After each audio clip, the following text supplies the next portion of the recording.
एकीकडे जरांगे पाटील यांचं उपोषण सुरू आहे, तर त्यांना पाठिंबा देण्यासाठी राज्यभरामध्ये आज मराठा समाजानं आंदोलन छेडलं, तर ते आपण पाहूया। धाराशिवमध्ये मराठा आंदोलकांकडून एसटीवर दगडफेक, सरकार जरांगेंच्या प्रकृतीकडे दुर्लक्ष करत असल्याचा आरोप।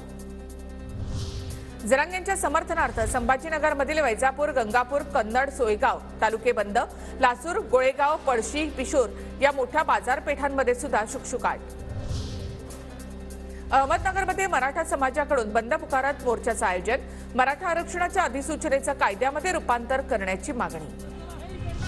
धाराशिवमध्ये मराठा तरुणांची बाईक रॅली, जरांगेंची तब्येत खालावत असल्यामुळे सरकारने 3 तासात निर्णय घ्यावा, अन्यथा आक्रमक आंदोलन असा इशारा। संभाजीनगरमध्ये जरांगेंच्या समर्थनार्थ मराठा आंदोलकांची निदर्शनं, छत्रपती संभाजीनगरच्या क्रांती चौकात मराठा आंदोलकांचं आंदोलन। सोलापूरच्या माढ्यामध्ये मराठा समाजाच्या बंदच्या आवाहनाला प्रतिसाद, बाजारपेठेमधील दुकानं बंद, मागण्या मान्य करण्याची मराठा समाजाची मागणी।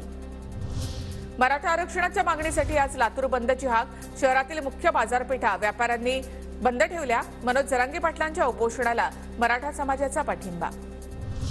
मनोज जरांगे पाटलांच्या पाठिंब्यासाठी बारामती बंद, व्यापारी महासंघाकडून बंदला उत्स्फूर्त प्रतिसाद, दुकानं बाजारपेठा बंद ठेवण्यात आल्या। अहमदनगरच्या शेवगाव तालुक्यामधील आखेगावमध्ये ग्रामस्थांकडून कडकडीत बंद, मराठा संघटनांच्या महाराष्ट्र बंदच्या आवाहनाला उत्स्फूर्त प्रतिसाद, गावातील मार्केट सर्व दुकानं बंद ठेवत ग्रामस्थांचा बंदला पाठिंबा।